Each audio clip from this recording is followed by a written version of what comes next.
يا صباح الفل. حبايب قلبي وحشتوني، يا رب تكونوا بألف خير وهنا وسعادة. معاكم سلوى بدر، ولو أول مرة بتشوفوني اشتركوا في القناة وفعلوا زر الجرس، وشكرا جدا على اللايك بتاعك. حبايب قلبي، احنا بقى دلوقتي في موسم الفراولة، فما ينفعش يعدي علينا كده غير لما نعمل تورتاية جميلة كده نفرح بيها ولادنا. أسعار تورت الفراولة في المحلات مبالغ فيها جدا جدا، يعني هتلاقي أسعار التورت بتبدأ من 300 ل 400 جنيه في معظم المحلات. طب ما الفراولة موجودة عندنا، وهقولك كمان على مقادير كيك الاسبونش البيتي. هخليكي تعملي احلى كيكه اسفنجيه تحفه. عمرك ما هتغيري المقادير بتاعتها، لاننا بعملها من سنين ومعتمده المقادير بتاعتها دي من سنين. وكمان هقولك ازاي تعملي كريمه وحشوه جميله للتورتايه زي افخم المحلات بالظبط. هتعملي انت في بيتك احلى تورتايه فراوله في مصر. احنا هنعمل النهاردة كيك سبونش، بس مش هنعمله بدقيق السبونش، لا احنا هنعمله بالدقيق العادي. ويلا بينا نشوف المقادير بتاعتنا، بس في الاول نسمي الله ونصلي على رسول الله. اللهم صل وسلم وزد وبارك عليك يا سيدي يا حبيبي يا رسول الله. وتعالى نشوف المقادير بتاعتنا ونشوف الكيكة القمر بتاعتنا دي هنعمل معاها ايه النهاردة. هنحتاج الاول لمقادير الكيكة السبونش بتاعتنا: كوبايتين الا ربع من الدقيق العادي، كوباية من السكر الحبيبات، نص كوباية من المية الساقعة، 3 معالق كبار من النشا، 4 بيضات بدرجة حرارة المطبخ، نص معلقة صغيرة من البيكنج باودر، معلقة كبيرة من الخل، معلقة كبيرة من المحسن الجل، كيسين من الفانيليا، وفي الآخر كده رشة صغيرة ما بين صوابعك من الملح. وفي بولة عندي كده، وياريت تكون غويطة كده شوية، هنزل فيها بالأربع بيضات، وهضيف عليهم كيسين الفانيليا بالشكل ده، وبعد كده هنزل عليهم بالدقيق. انا زي ما قلت لكم عندي هنا كوبايتين الا ربع من الدقيق العادي، وهنخل الدقيق بالشكل ده زي ما انتم شايفين. نخلت الدقيق بتاعي، بعد كده هنزل عليهم بكوباية السكر الحبيبات. سكر حبيبات يا جماعة، مش سكر بودر. وبعد كده هنزل عليهم بالثلاث معالق كبار من النشا، وكمان معلقة كبيرة من الخل،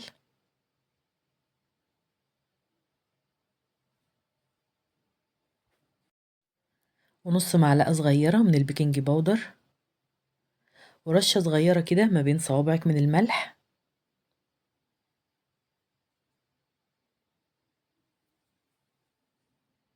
وهنزل عليهم كمان بمعلقة كبيرة من المحسن الجل. ودلوقتي تعالوا أنا هعرفكم ازاي تعرفوا المحسن الفاسد من المحسن السليم. المحسن السليم بيبقى لونه شفاف كده زي الفازلين، زي ما انتم شايفين كده، بيبقى لونه شفاف بالشكل ده. لكن المحسن الفاسد بيبقى لونه عامل زي الكريم الأبيض اللي هو في المعلقة الصغيرة ده، زي ما انتم شايفين كده. طبعا أنا هستخدم المحسن الصالح اللي في المعلقة الكبيرة، مش هحط كده اللي في المعلقة الصغيرة. عرفتوا الفرق بين المحسن الصح المظبوط السليم من المحسن الفاسد.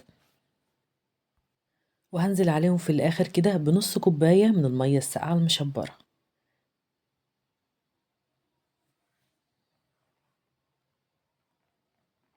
وبعد كده هجيب المضرب الكهربائي بتاعي، وابتدي ان انا اضرب على اعلى سرعة لغاية لما لونه يتغير. انا عايزاه يهيش معايا جامد، ويبقى بالقوام اللي انتوا هتشوفوه ده. الكوباية المستخدمة في الفيديو ده هي الكوباية 200 ملي، الكوباية الفرنساوي العادية اللي احنا بنشرب فيها الشاي دي. انا مش بشتغل باكواب معيارية ولا بشتغل بميزان، انا بشتغل بالكوباية العادية. ولو انتوا هتعملوها كيك شوكولاتة، هتشيلوا معلقتين دقيق وهتحطوا مكانهم معلقتين من الكاكاو الخام الأسباني. أهم حاجة تفضلوا تضربوا المقدار ده لمدة 10 دقايق، لغاية لما يبقى خليط أبيض تقيل وناعم جدا بالشكل ده. هضرب بالمضرب الكهربائي مدة ما تقلش عن 10 دقايق. وطبعا الوصفة بتاعتنا دي يا بنات ما ينفعش معاها المضرب اليدوي، لازم مضرب كهرباء. وطبعا كل ما اضرب كل ما اللون الخليط يفتح معايا، وحجم الخليط هيكتر ويتضاعف معايا بالشكل ده. وطبعا قبل ما اعمل الخطوة دي بكون مشغلة الفرن بتاعي يسخن معايا.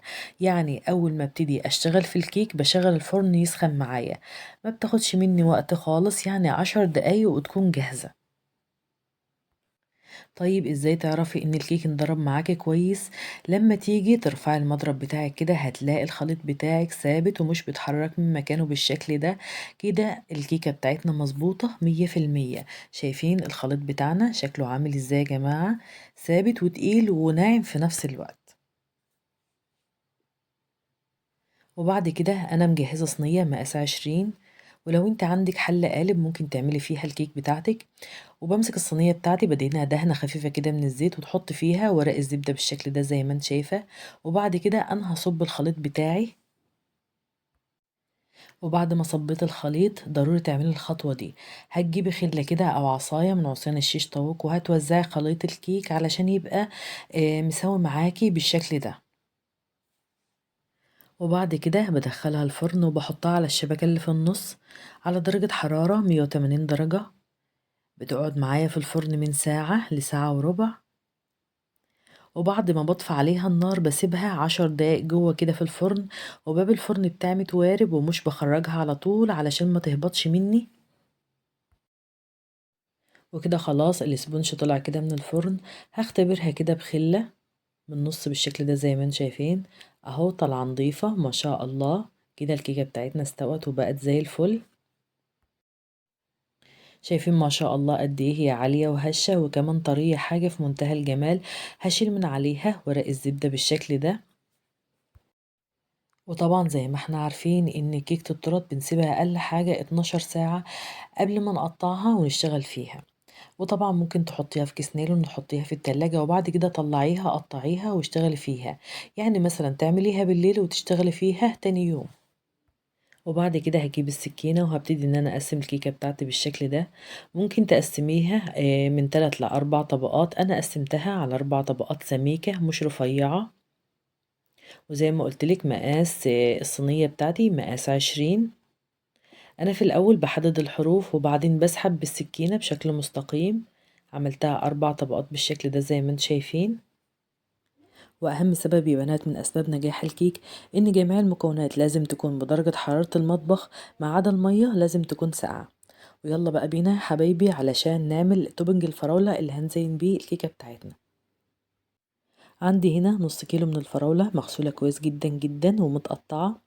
هانزل بيهم في حلة عندي كده، وهانزل عليهم بنُص كوباية من السكر. وبعد كده هاخدهم وأرفعهم على نار هادية خالص، خالص.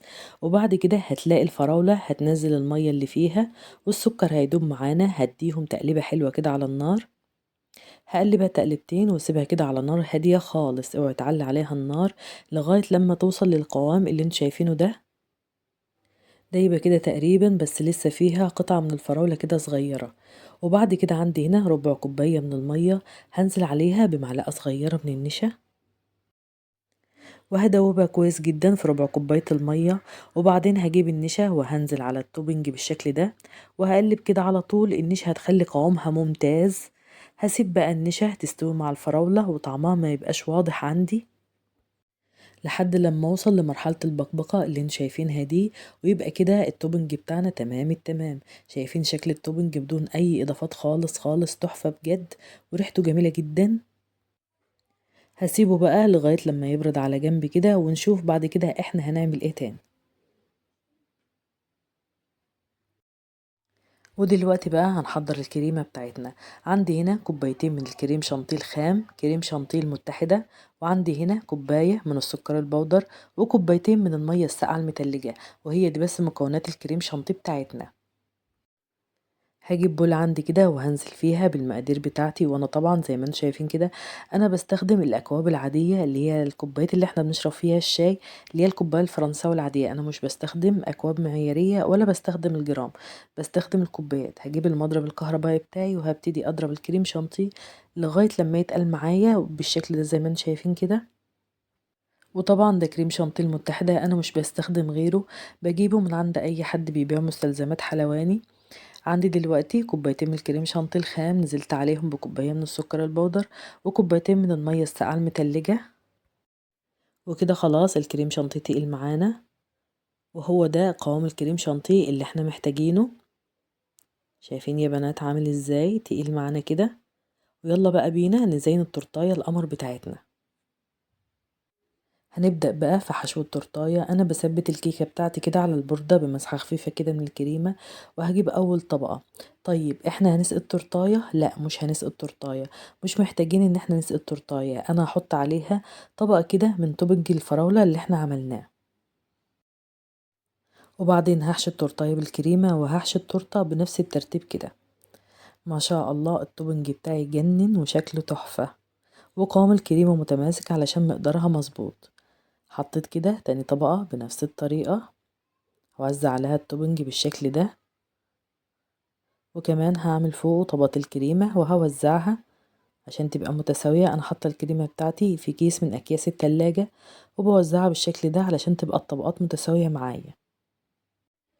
وكده خلاص وصلت كده لرابع طبقة واخر طبقة.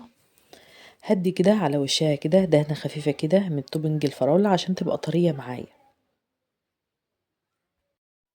عملت التورتيه كلها بنفس الترتيب، طبقة من الكيك وبعد كده توبنج الفراولة وبعد كده الكريمة بتاعتنا. وبعد كده انا هجلس التورتيه واديها كفر خارجي يكون خفيف قوي كده، وبعد كده هدخلها التلاجة 5 دقايق بس.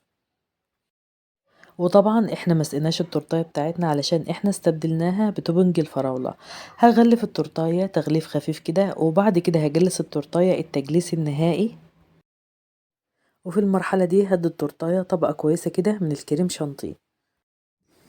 وبعد كده هتجيبي عندك سكرابر او مسطرة حتى، واغسليها وابتدي ان انتي جلسي بيها كده التورتايه ونعميها معاكي خالص. انا يا جماعة بشتغل بأقل الامكانيات، يعني اللي عندي بشتغل بيه. وعندي هنا كريم شانتيه حطيته في كيس كده من اكياس التلاجة، وهبتدي ان انا اعمل بيه الروزيتات بالشكل ده. الكريم شانتيه حطيت عليه كده معلقة كبيرة من جناش الشوكولاتة علشان يغير لونه كده شوية، اداني اللون البني الفاتح ده او اللون البيج، حطيته كده بالشكل ده. وعندي هنا فراولة انا غسلاها ومصفياها كويس جدا جدا علشان ما يبقاش فيها مية نهائي. وبعد كده هجيبها وهبتدي ان انا ارص الفراولة على التورتاية بالشكل ده. جبت الفراولة وقسمتها 2 وهبتدي ان انا ارصها كده داير ما يدور. شكلها حلو يا جماعة ما شاء الله. عايزاكم تجربوها بجد يا جماعة، سهلة وسريعة وحاجة كده في منتهى الجمال. وجبت كده قطعة صغيرة كده من الفراولة ورصيتها كده على التورتيه من بره، ما تقلقيش هتلزق منك ومش هتقع خالص، لان انت بتلزقيها في الكريم شانتيه فمش هتقع. وانا دلوقتي عايزة ادي الفراولة لمعة تكون حلوة كده. عندي هنا شربات تقيل هبدأ ان انا ادهن بيه الفراولة بالشكل ده. ممكن تدهنيها بجيلي فراولة وممكن كمان عسل نحل لو تحبي. انا ما كانش عندي اي حاجة غير الشربات، فاضطريت ان انا ادهنها بشربات تقيل. وده بقى شكلها النهائي حاجة كده في منتهى الجمال والطعم، خرافة تحفة بجد. مش قادرة اوصف لكم الطعم من جوه كان عامل ازاي. وتعالوا بقى نشوف شكلها من جوه عامل ازاي. حاجة كده ما شاء الله خيال. تورته سهلة ولذيذة بجد. ما شاء الله الكيكة طالعة معانا هشة وطرية وجميلة جدا وحاجة في منتهى الجمال. والتزيين بتاعها بسيط ومش هياخد منك ادوات كتير، كل حاجة مظبوطة 100%. وده بقى شكل تورتية الشوكولاتة اللي انا هنزلها لكم الفيديو الجاي ان شاء الله بعد تورتة الفراولة باذن الله. انا كنت عاملة الاتنين دول بمناسبة عيد ميلاد الدكتور احمد ابني. ويا رب عقبال كل سنة وعامله الحلو كله هو واخوه ان شاء الله. وهتوحشوني لغاية لما اشوفكم الفيديو الجاي، واستودعكم الله الذي لا تضيع ودائعه، والسلام عليكم ورحمة الله وبركاته.